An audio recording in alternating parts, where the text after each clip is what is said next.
الرحیم الحمدللہ رب العالمین والصلاة والسلام علی سید الانبیاء والمرسلین نبینا محمد خاتم النبیین وعلی آلہ الطیبین الطاہرین واصحابہ الغر المیامین ومن تبعہم بإحسان الی یوم الدین. اما بعد، معزز سامعین و ناظرین، السلام علیکم ورحمۃ اللہ وبرکاتہ. میں اس دینی پروگرام میں شرکت پر آپ کو خوش آمدید کہتا ہوں اور اللہ رب العزت کی بارگاہ میں دعا کرتا ہوں کہ اللہم انفعنا بما علمتنا وعلمنا ما ينفعنا وزدنا علما.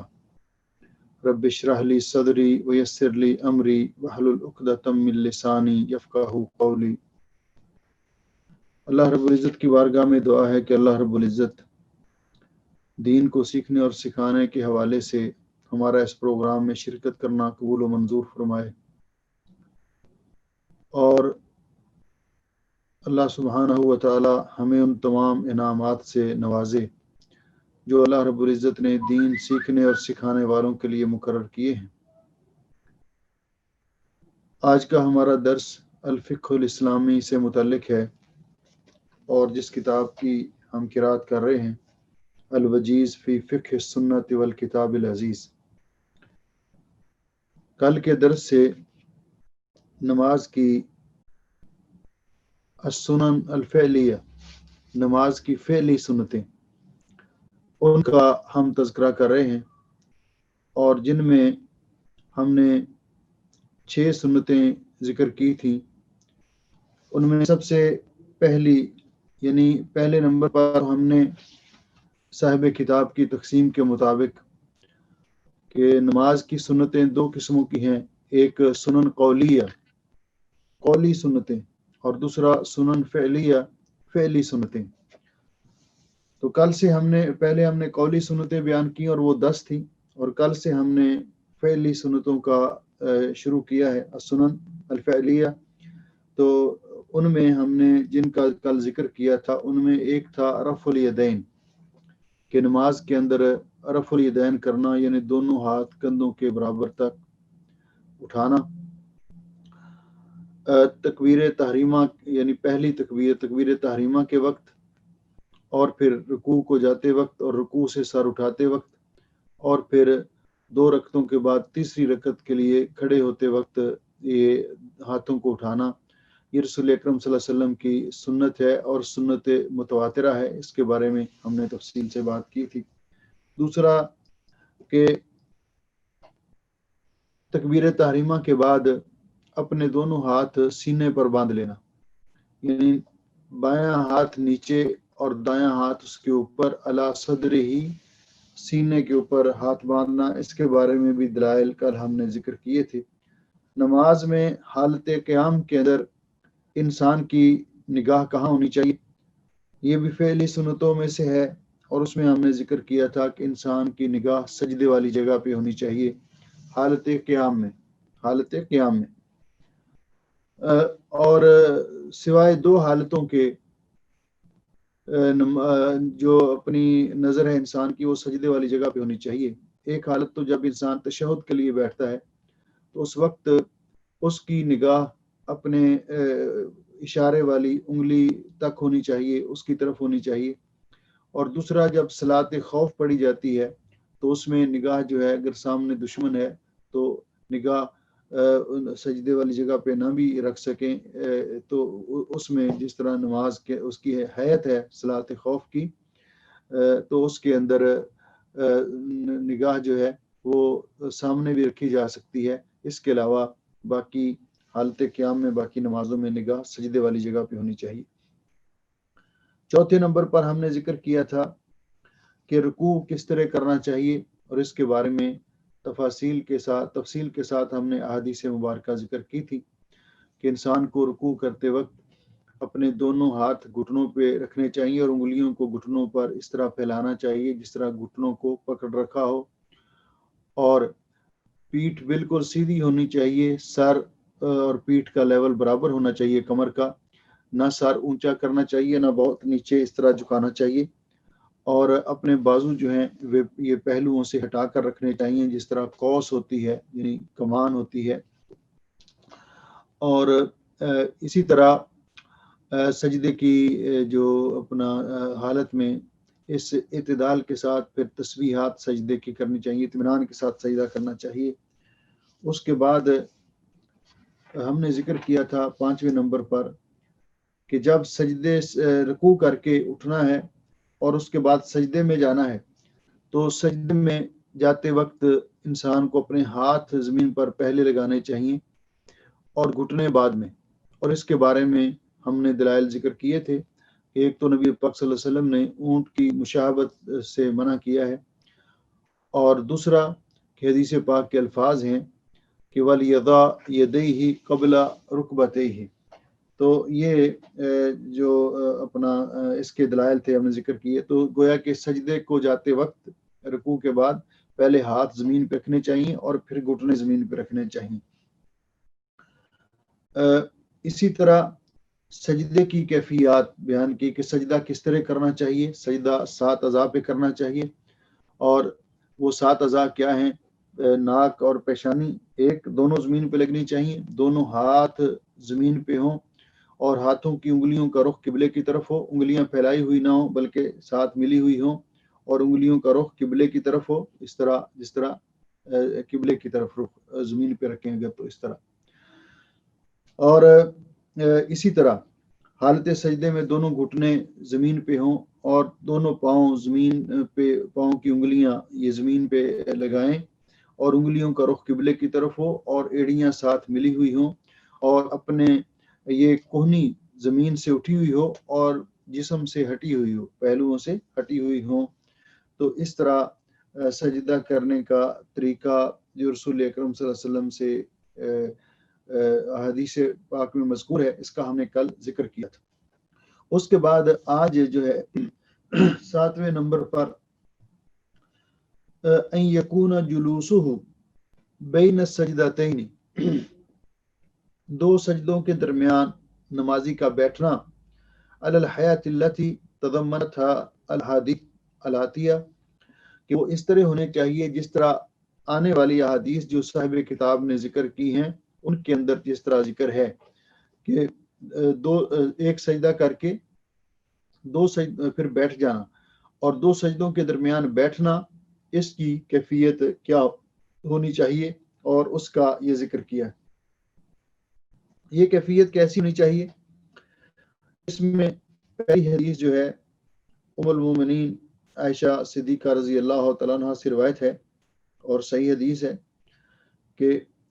وَكَانَ يَفْرِشُ رِجْلَهُ الْيُسْرَى، نبی پاک صلی اللہ علیہ وسلم جب 2 سجدوں کے درمیان بیٹھتے تو آپ اپنا بایاں پاؤں بچھا لیتے، بایاں پاؤں بچھا لیتے، یعنی اس طرح پاؤں جو ہے زمین پر بچھا لیتے۔ وَيَنْصِبْ رِجْلَهُ الْيُمْنَى، اور اپنا دایاں پاؤں آپ کھڑا کرتے، بایاں پاؤں بچھا کر اس پر آپ بیٹھ جاتے اور دایاں پاؤں یہ کھڑا کرتے، اور پاؤں کی انگلیوں کا رخ قبلے کی طرف ہوتا تھا۔ دوسری حدیث اس سلسلے میں عن ابن عمر رضی اللہ تعالیٰ عنہ، حضرت عبداللہ ابن عمر رضی اللہ تعالیٰ عنہما بیان کرتے ہیں قال من سنت الصلاۃ، نماز کی سنتوں میں سے یہ بھی ہے ان تنصب القدم الیمنی، کہ آپ اپنا دایاں پاؤں کھڑا کریں، واستقبالہ باصابعها القبلہ، اور پاؤں کی انگلیوں کا رخ جو ہے وہ قبلہ کی طرف ہو، والجلوس علی الیسری، اور دائیں پاؤں پر بیٹھ جائیں، یعنی دائیں پاؤں کو بچھا کر اس پاؤں پر بیٹھ جائیں۔ تو یہ 2 سجدوں کے درمیان بیٹھنے کی کیفیت ہے، 2 سجدوں کے درمیان بیٹھنے کی کیفیت ہے۔ اگر کوئی مجبوری ہوتی ہے یا بعض اوقات بیان جواز کے لیے بھی اگر دونوں پاؤں کھڑے کر کے ان پر انسان بیٹھ جاتا ہے، پاؤں کی انگلیوں کا رخ قبلے کی طرف ہو کسی مجبوری کی وجہ سے، یا کبھی کبھار ایسے کر لیتا ہے تو یہ بھی جائز ہے، وگرنہ عمومی طور پر یہی کیفیت ہونی چاہیے بیٹھنے کی جو میں نے پہلے ذکر کی۔ یہ جو دونوں پاؤں کو کھڑا کرنا اور پاؤں کی انگلیوں کا رخ قبلے کی طرف ہو اور ان پر بیٹھنا، اس کو کہتے ہیں الاقعاء۔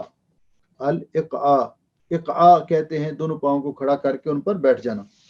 اس سلسلے میں طاؤس بیان کرتے ہیں قلنا لابن عباس فی الاقعاء، ہم علی القدمین، ہم نے حضرت ابن عباس رضی اللہ تعالیٰ عنہ سے پوچھا کہ دونوں پاؤں کے اوپر بیٹھنا، تو فرمانے لگے یہ سننا، یہ سنت ہے، صرف یہ 2 سجدوں کے درمیان، تشہد کے اندر نہیں۔ انا لنراہ جفاء بالرجل فقال، تو ہم سمجھتے ہیں کہ یہ جو ہے یہ اس میں تھوڑی سی مشقت ہے، تو ابن عباس رضی اللہ تعالیٰ عنہ فرماتے ہیں کہ بل ہی سنت نبی کا، یہ آپ کے نبی کی سنت ہے، یہ آپ کے نبی کی سنت ہے۔ تو گویا کہ اس طرح اگر کبھی کبھار بیٹھ جاتا ہے دونوں پاؤں کھڑے کر کے، پاؤں کی انگلیوں کا رخ قبلے کی طرف ہو، تو یہ جائز ہے 2 سجدوں کے درمیان، 2 سجدوں کے درمیان۔ اس کے بعد سجدوں کے درمیان جب دونوں سجدوں سے انسان فارغ ہو جاتا ہے تو اس وقت بیٹھ کر پھر کھڑے ہونا، اس کو کہتے ہیں جلسہ استراحت۔ جلسہ استراحت یعنی 2 سجدے کرنے کے بعد پھر سیدھے کھڑے نہیں ہو جانا، بلکہ ایک دفعہ بیٹھ جانا سیدھے ہو کر اور پھر کھڑے ہونا۔ تو یہ بھی رسول اکرم صلی اللہ علیہ وسلم کی فعلی سنتوں میں سے ہے۔ ان ابی قلابہ قال اخبرنا مالک بن حویرث، ابو قلابہ بیان کرتے ہیں کہ ہمیں مالک ابن حویرث رضی اللہ تعالیٰ عنہ نے یہ خبر دی، انہ رأى النبی صلی اللہ علیہ وسلم، کہ انہوں نے نبی پاک صلی اللہ علیہ وسلم کو دیکھا، فَإِذَا كَانَ فی وتر من صلاته، جب آپ نماز کی وتر رکعت میں ہوتے، وتر رکعت، تو وتر رکعت کون سی ہیں؟ پہلی رکعت اور تیسری رکعت۔ تو گویا کہ پہلی رکعت میں دوسرے سجدے کے بعد سیدھے اٹھنا نہیں بلکہ بیٹھ کے پھر اٹھنا ہے، تو یہ ہے اذا کان فی وتر من صلاته۔ تو جلسہ استراحت نماز کی طاق رکعات میں ہے، تو نماز کی طاق رکھتے کون بنتی ہیں، کون سی بنتی ہیں؟ اگر 4 والی نماز ہے تو پھر پہلی رکعت اور تیسری رکعت، اور اگر 2 والی نماز ہے تو اس میں تو تشہد ہے، 3 والی نماز ہے تو اس کے اندر پہلی رکعت، اس کے اندر پہلی رکعت، کیونکہ تیسری رکعت کے بعد پھر تشہد ہے۔ تو یہ پہلی اور تیسری رکعت کے بعد جب تیسری رکعت کے لیے رسول اکرم صلی اللہ علیہ وسلم اٹھتے سجدہ کرنے کے بعد تو بیٹھ کر پھر اٹھتے، اس کو کہتے ہیں جلسہ استراحت۔ یعنی یہ جلسہ طویل نہیں ہوتا بلکہ ایک دفعہ بالکل سیدھے ہو کر بیٹھ جاتے اور پھر اٹھتے۔ تو فرماتے ہیں فَإِذَا كَانَ فِي وِتْرٍ مِّن صَلَاتِهِ، جب نبی پاک صلی اللہ علیہ وسلم نماز کی طاق رکعات میں ہوتے تو لم ينہز حتی یستوی قاعدا، تو آپ اس وقت تک نہیں اٹھتے تھے حتیٰ کہ آپ بالکل سیدھے ہو کر بیٹھ جاتے، یعنی آپ بالکل سیدھے ہو کر بیٹھ جاتے اور پھر اٹھتے رکعت کے لیے، تو اس کو کہتے ہیں جلسہ استراحت۔ تو یہ بھی رسول اکرم صلی اللہ علیہ وسلم کی فعلی سنتوں میں سے ہے۔ اس کے بعد ہم نے یہ پہلے ذکر کیا کہ جب انسان تشہد کے اندر بیٹھتا ہے تو تشہد کے اندر پہلا تشہد ہے یا آخری تشہد ہے، تو اس کے اندر جب بیٹھنا ہے تو سنن قولیہ کے اندر ہم نے جو اذکار تھے بیٹھنے کے ان کا ذکر کیا تھا، اور سنن فعلیہ کے اندر کہ انسان جب بیٹھتا ہے تشہد کے لیے تو اس کو اپنی انگلی کو حرکت دینی چاہیے، تحریک السبابہ، انگلی کو حرکت دینی چاہیے۔ یہ جب اس کو حرکت جو ہے کیسے دینی چاہیے، تو اس کا طریقہ کار یہ ہے کہ یہ انگلی جو ہے، اس انگلی کو سبابہ بھی کہا جاتا ہے، سباحہ بھی کہا جاتا ہے، اور مسبحہ بھی کہا جاتا ہے۔ کہ انسان تسبیح کرتا ہے تو انگلی کو اٹھاتا ہے، یا کسی کے ساتھ اس کا لڑائی جھگڑا ہوتا ہے تو اس کو اس کے ساتھ اشارہ کرتا ہے، اس کو شہادت کی انگلی بھی کہا جاتا ہے۔ لیکن یہ سبابہ کون سی انگلی کہ جو کہ انگوٹھے کے ساتھ والی ہے، انگوٹھے کے ساتھ والی ہے، تو اس انگلی کے ساتھ اشارہ کرنا، اس انگلی کے ساتھ اشارہ کرنا یہ بھی فعلی سنتوں میں سے ہے۔ تو اس انگلی کے ساتھ اشارہ جو ہے وہ کیسے کیا جائے گا، اور پھر تشہد میں بیٹھتے وقت انسان کے ہاتھوں کی کنڈیشن کیا ہوگی، انسان کے ہاتھوں کی کنڈیشن کیا ہوگی۔ تو اس کا اس میں ذکر ہے۔ تو یہ بھی نماز کی سنتوں میں سے ہے، نماز کی سنتوں میں سے ہے۔ اور سبابہ ما بین الابہام والوسطی، سبابہ اس انگلی کو کہا جاتا ہے جو وسطی اور انگوٹھے کے درمیان ہے۔ یہ جو انگلی جو ہے نا، یہ اس کو کہتے ہیں وسطی۔ یہ جو انگلی ہے،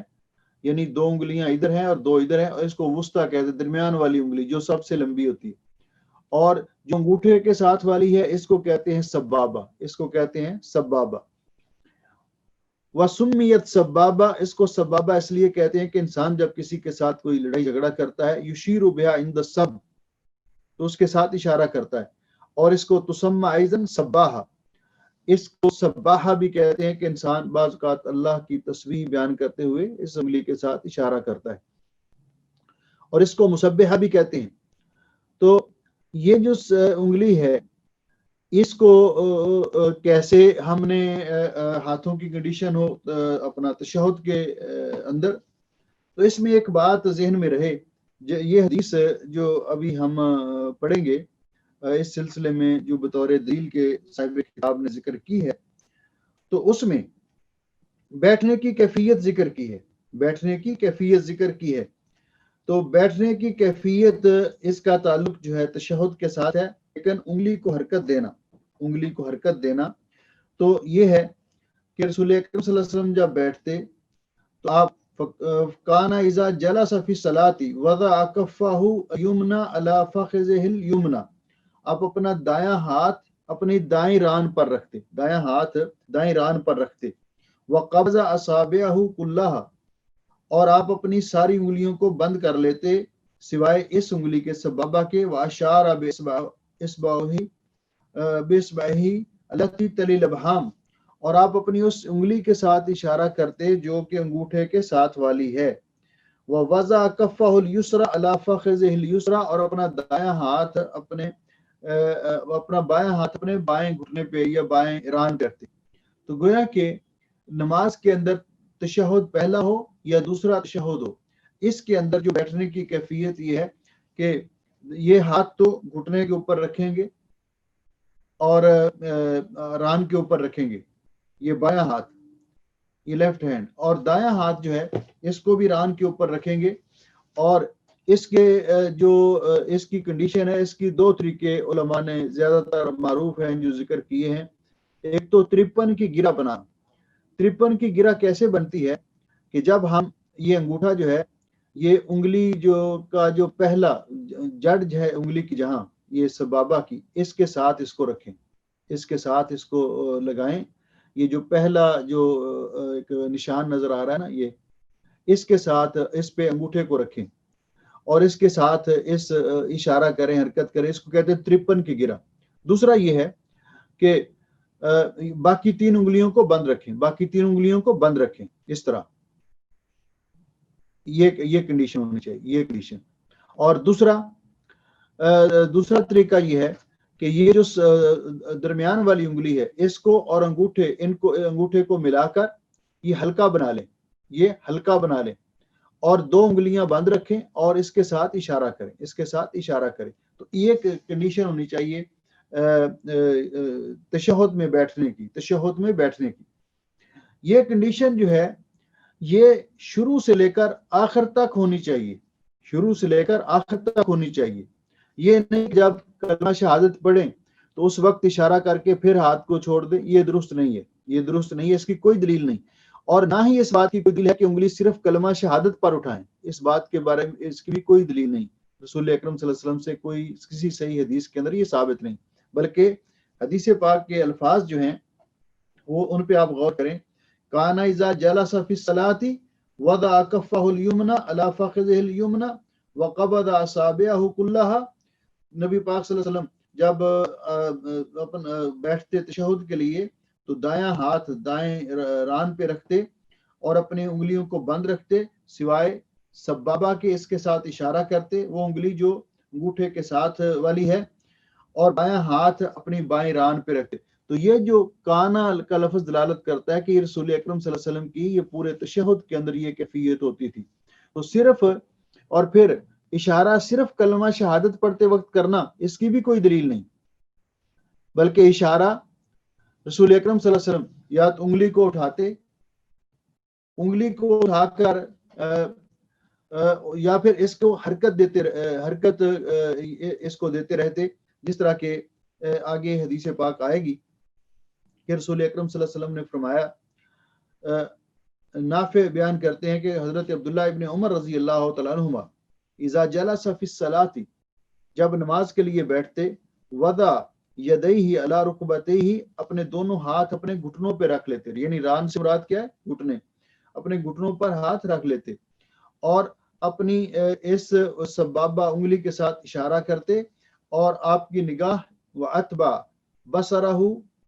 اتبعہا بصرہ، اور نبی پاک صلی اللہ علیہ وسلم کی نگاہ اس انگلی پر رہتی تشہد کے دوران۔ ثم قال، پھر کہا، قال رسول اللہ صلی اللہ علیہ وسلم، کہ رسول اکرم صلی اللہ علیہ وسلم نے فرمایا کہ یہ انگلی کا حرکت دینا اشد علی الشیطان من الحدید، یہ انگلی لاہیہ اشد علی الشیطان من الحدید، کہ یہ شیطان کو لگتی ہے لوہے کی سلاخ سے بھی زیادہ سخت، اس کے یہ شیطان کو لگتی ہے، اس کے ساتھ اس کو تکلیف ہوتی ہے۔ تو یہ ہے تشہد کے اندر، جو پہلے تشہد کے اندر اور دوسرے تشہد کے اندر اشارہ کرنا اپنا انگلی کے ساتھ۔ تو اس میں یہ اشارہ جو ہے، یہ اشارہ صرف تشہد میں ہوگا، جب دو سجدوں کے درمیان بیٹھتے ہیں تو اس وقت یہ ایک کیفیت ہاتھوں کی نہیں ہوگی، اور نہ ہی اس وقت اشارہ کرنا رسول اکرم صلی اللہ علیہ وسلم سے ثابت ہے۔ تو اس کے بعد 10ویں نمبر پر یہ ذکر کیا کہ ان یکون جلوسہ فی التشہدین علی ما جاء فی هذه الاحادیث، کہ دونوں تشہدوں کے اندر، پہلے تشہد کے اندر اور دوسرے تشہد کے اندر بیٹھنے کی کیفیت کیا ہونی چاہیے۔ تو حضرت ابو حمید الساعدی رضی اللہ تعالیٰ عنہ بیان کرتے ہیں، نبی پاک صلی اللہ علیہ وسلم کی نماز کی کیفیت بیان کرتے ہوئے، فَإِذَا جَلَسَ فِي الرَّكْعَتَيْنِ، جب 2 رکعتیں پڑھ کر آپ بیٹھتے، یعنی پہلے تشہد میں بیٹھتے، جَلَسَ عَلَى رِجْلِهِ الْيُسْرَى، آپ اپنے بائیں پاؤں پر بیٹھ جاتے، وَنَصَبَ الْيُمْنَى، اور دائیں پاؤں کو کھڑا کر لیتے، اور پاؤں کی انگلیوں کا رخ قبلے کی طرف ہوتا۔ اور وَإِذَا جَلَسَ فِي الرَّكْعَةِ الْآخِرَةِ، اور جب نبی پاک صلی اللہ علیہ وسلم آخری رکعت میں کے لیے بیٹھتے، یعنی آخری رکعت کے لیے بیٹھتے، تو تورک کرتے۔ تورک کیا ہے؟ تورک کا معنی ورک کہتے ہیں سرین کو، بیک کو، اس پر بیٹھنا، اپنی سرین پر بیٹھنا۔ تو اس کا طریقہ بیان کیا، فَإِذَا جَلَسَ فِي الرَّكْعَةِ الْآخِرَةِ، حضرت ابو حمید الساعدی رضی اللہ تعالیٰ نے، کہ جب نبی پاک صلی اللہ علیہ وسلم اپنی آخری رکعت میں بیٹھتے،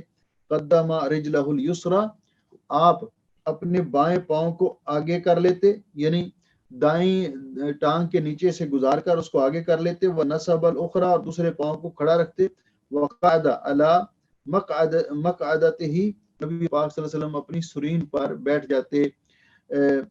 اپنی بیک پر بیٹھ جاتے زمین کے اوپر۔ تو یہ اس کو کہتے ہیں تورک۔ تو نبی پاک صلی اللہ علیہ وسلم کی یہ سنت ہے تورک کرنا بھی، کہ انسان اپنا دایاں پاؤں کھڑا کر لے اور بایاں پاؤں جو ہے اس کو دائیں پاؤں کے نیچے سے گزار کر دائیں طرف تھوڑا سا نکال لے اور اپنی سرین پر بیٹھ جائے۔ تو یہ طریقہ ہے تورک کا۔ تو رسول اکرم صلی اللہ علیہ وسلم یہ طریقہ اختیار کیا کرتے تھے آخری تشہد میں۔ یہ کب ہوگا؟ آخری تشہد میں۔ آخری تشہد میں۔ اب سوال یہ پیدا ہوتا ہے کہ 2 رکعت والی نماز کے اندر بھی تورک کرنا چاہیے، تو 2 رکعت والی نماز کا جو تشہد ہے وہ آخری تشہد ہے۔ تو اس عموم سے علماء نے استدلال کیا ہے کہ 2 رکعت والی نماز میں بھی انسان کو تورک کرنا چاہیے، کیونکہ اس کا جو تشہد ہے وہی پہلا اور آخری ہے۔ کیونکہ حدیث پاک کے اندر لفظ ہیں کہ جب آپ آخری تشہد میں بیٹھتے، جب آپ پھر رکعت الآخرہ، آخری رکعت میں بیٹھتے۔ تو بعض علماء نے کہا کہ نہیں، یہ ان نمازوں کے اندر ہے جن کے اندر 2 تشہد ہیں، 2 تشہد ہیں، مثلا ظہر کی نماز، عصر کی نماز، مغرب کی نماز اور عشاء کی نماز۔ تو بہرحال اس میں کہ آخری تشہد جو ہے اس کے اندر تورک کرنا، یہ بھی رسول اکرم صلی اللہ علیہ وسلم کی فعلی سنتوں میں سے ہے۔ اور تشہد پہلا ہو اور یا تشہد دوسرا ہو اس کے ساتھ انگلی کو حرکت دینا، یعنی شروع تشہد سے ہی آخر تک یا اس کو انگلی کو اٹھانا رفع۔ اور دوسری حدیث میں کہ نبی پاک صلی اللہ علیہ وسلم انگلی کو آپ اٹھاتے اور اس کو حرکت دیتے رہتے، وَيُحَرِّكُهَا وَيَدْعُو بِهَا، کہ آپ دعا کرتے اور ساتھ ساتھ انگلی کو حرکت دیتے رہتے۔ تو یہ رسول اکرم صلی اللہ علیہ وسلم کا تشہد میں بیٹھنے کا طریقہ تھا، اور یہ بھی نماز کی فعلی سنتوں میں سے ہے۔ یہاں ایک سوال پیدا ہوا کہ جس آدمی کی اللہ تعالیٰ سب کو عافیت بخشے انگلی نہ ہو تو کیا وہ دوسری انگلی کے ساتھ اشارہ کرے گا؟ جس کی یہ سبابہ انگلی نہیں ہے تو اس کو دوسری انگلی کے ساتھ اشارہ کرنے کی ضرورت نہیں، بلکہ اس سے اشارہ ساکت ہو جائے گا۔ اور اگر وہ کرنا چاہتا ہے جو اس کی انگلیاں سلامت ہے اس کے ساتھ تو حل بھی کوئی نہیں ہے، لیکن اس کے لیے لازمی نہیں ہے، اس کے لیے لازمی نہیں ہے۔ ایک سوال یہ آیا تھا کہ نماز کی جو کیفیات ہم نے بیان کی تو یہ کیفیات کیا مردوں اور عورتوں سب کے لیے ہیں؟ تو یہ کیفیات میں نے شروع درس میں بتایا تھا کہ رسول اکرم صلی اللہ علیہ وسلم کا یہ ارشاد گرامی صلو کما رأیتمونی اصلی، یہ مردوں کے لیے بھی ہے اور خواتین کے لیے بھی ہے۔ جو فرق تھے میں نے بتا دیے تھے کہ خواتین کے لیے نماز گھر میں پڑھنا افضل ہے، اور خواتین کے لیے پورے جسم کو ڈھانپنا نماز کے اندر یہ لازمی ہے، اور خواتین جو ہیں ان کے لیے اذان نہیں ہے، ان کے لیے اقامت نہیں ہے۔ ہاں اگر وہ اپنے طور پہ جماعت کروانا چاہتی ہیں تو ان میں وہ اقامت کہہ سکتی ہیں، لیکن عمومی طور پہ خواتین نماز کے اندر امام بھول جائے تو اس کو لقمہ دیں گی تو سبحان اللہ نہیں کہیں گی، بلکہ اپنے ہاتھ کی پشت پر اپنا ہاتھ ماریں گی، اس سے اس کو متنبہ کرنے کے لیے۔ تو باقی جو نماز کی کیفیات ہیں، نماز کی حیات ہیں، وہ نماز کی ہاتھ باندھنا ہے، رکوع کرنا ہے، سجدہ کرنا ہے، تشہد میں بیٹھنا ہے، یہ سب اسی طرح ہے جس طرح کی حدیث پاک میں امام بخاری رحمۃ اللہ علیہ نے یہ ذکر کیا ہے کہ ام درداء یا ام ورقہ وہ اس طرح بیٹھتی تھی جس طرح مرد بیٹھتے ہیں تشہد میں، وکانت فقیہۃ، اور صحابیات میں سے وہ فقیہہ تھیں۔ تو باقی بھی، اور یہاں بھی آپ جو اب خواتین ہیں ان کا ہماری خواتین مشاہدہ کرتی ہیں، تو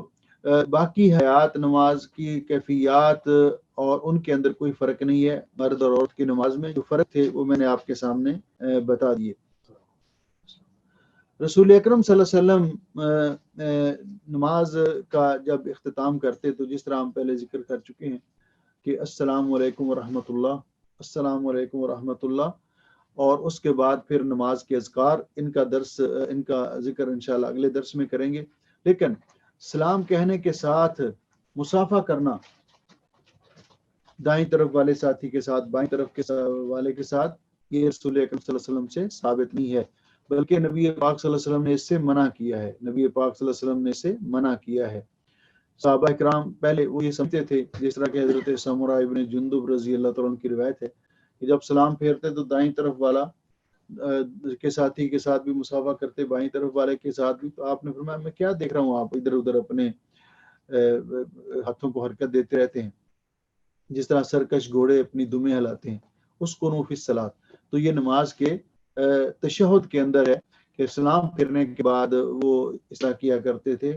تو آدمی گھر سے بھی ہے، پہلے بھی ملے، ہر نماز میں ملے، تو اسپیشل نماز کے بعد جو مصافحہ کرنا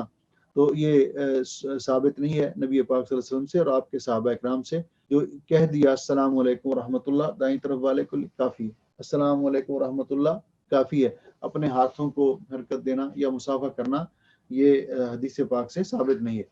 تو اس طرح یہ جو فعلی سنتیں تھیں وہ ہم نے بیان کی، صاحب کتاب نے یہ 10 ذکر کی ہیں، بعض نے ان میں سے جو کچھ تھوڑا جہاں انہوں نے 2 ایک ساتھ ذکر کر دی ہیں، جس طرح تشہد اور اشارہ ہے، بعض نے الگ ذکر کر دیا ہے تو اس نے ان کی تعداد میں کچھ زیادہ کر دی ہے۔ اور مثال کے طور پر کہ دوسرے سجدے کے بعد جلسہ استراحت، یہ فعلی سنت ہے، اس کو ذکر کیا۔ پھر جلسہ استراحت کے بعد جب اٹھنا ہے، یعنی پہلی رکعت اور تیسری رکعت کے بعد جب اٹھنا ہے دوسری رکعت کے لیے یا تیسری رکعت کے بعد چوتھی رکعت کے لیے، تو اس وقت اپنے ہاتھوں پر زور دے کر اپنے ہاتھوں پر اس طرح ہاتھوں کا سہارا لے کر اٹھنا، اس طرح یہ تو حدیث پاک میں حضرت عبداللہ ابن عمر رضی اللہ تعالیٰ سے جس طرح آٹا گوندنے والی عورت کی یہ ہاتھوں کی کیفیت ہوتی ہے، اس طرح اپنی ہاتھوں کو بند کر کے تو ہاتھوں پہ زور دے کر اٹھنا یہ سنت ہے. یعنی تو یہی معنی ہے الاعتماد علی الیدین عند النہوض الی رکعۃ جدیدہ،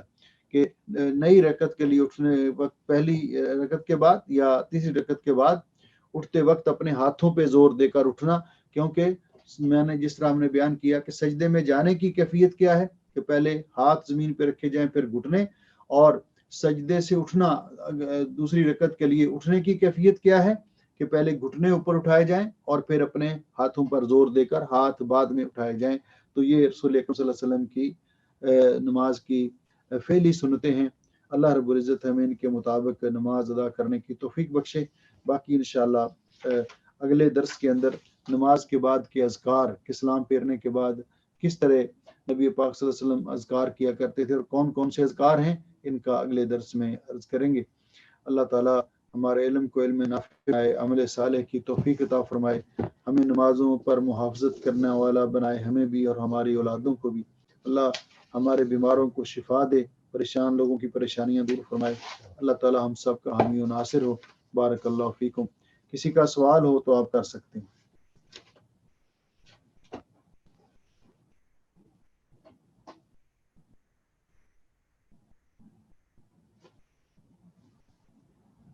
ہاں جی، تو ساتھیوں سے گزارش ہے کہ اگر آپ تک ریمائنڈر نہیں بھی پہنچتا تو آپ اس بات کو ذہن میں رکھیں، جب کبھی کوئی ہوتا ہے پروگرام میں تبدیلی تو ہم آپ کو اطلاع کر دیتے ہیں کہ آج درس ہوگا کہ نہیں. وگرنہ عمومی طور پر عشاء کی نماز کے بعد یہ درس منگل اور بدھ کو یہ فقہ کا درس ہوتا ہے الوجیز کا، اور ہفتے اور اتوار کو لمعۃ الاعتقاد عقیدے کا درس ہوتا ہے. تو آپ یہ اپنے ذہن میں رکھا کریں اور مطابقت کیا کریں، اعلان کا انتظار نہ کیا کریں. بعض اوقات ریمائنڈر پہنچتا ہے، بعض اوقات نہیں پہنچتا، تو بلکہ باقی بھی ساتھیوں کو دعوت دیا کریں، اور جب ریکارڈنگ آ جاتی ہے تو اس کو بھی آگے فارورڈ کرنے کی کوشش کریں. یہ بھی صدقہ جاریہ ہے. اور یہ بہت اہم موضوعات ہیں جن کا آج کل ہم ذکر کر رہے ہیں، کیونکہ اللہ تعالیٰ کی بارگاہ میں قیامت کے دن وہی نمازیں قبول ہوں گی، اور اللہ تعالیٰ انہی کو شرف قبولیت عطا کرے گا، اور انسان کے لیے اجر و ثواب کا باعث ہوں گی جو نبی پاک صلی اللہ علیہ وسلم کی سنت کے مطابق ہوں گی. تو اس لیے یہ ہم صحیح احادیث ذکر کر رہے ہیں، اور وہ احادیث ٹو دی پوائنٹ کہ جن کے اندر نبی پاک صلی اللہ علیہ وسلم کی نماز کی تمام حیات اور کیفیات اور جو سنن ہیں ان کا ذکر ہے. تو اس لیے ان دروس کو لازمی طور پہ فالو کرنا چاہیے تاکہ ہماری نمازوں کی بھی اصلاح ہو سکے، اور اللہ تعالیٰ ہمیں توفیق بخشے کہ ہمیں بھی اور ہمیں ہماری اولادوں کو بھی نمازوں کے پابند بنائے. کیونکہ اس کی بہت زیادہ انسان کو فکر ہونی چاہیے. قیامت کے دن سب سے پہلے نماز کا حساب ہوگا. رسول اکرم صلی اللہ علیہ وسلم نے فرمایا اول ما یحاسب به العبد یوم القیامت الصلاۃ. قیامت کے دن سب سے پہلے نماز کا حساب ہوگا. جو نمازوں میں کوتاہی کرتے ہیں ان کو اس بارے میں غور و فکر کرنا چاہیے اور سوچنا چاہیے. اور پھر کہ اگر نماز میں انسان پاس ہو گیا، کامیاب ہو گیا، اس کی نماز سنت کے مطابق ہوئی، اللہ نے قبول کر لی، تو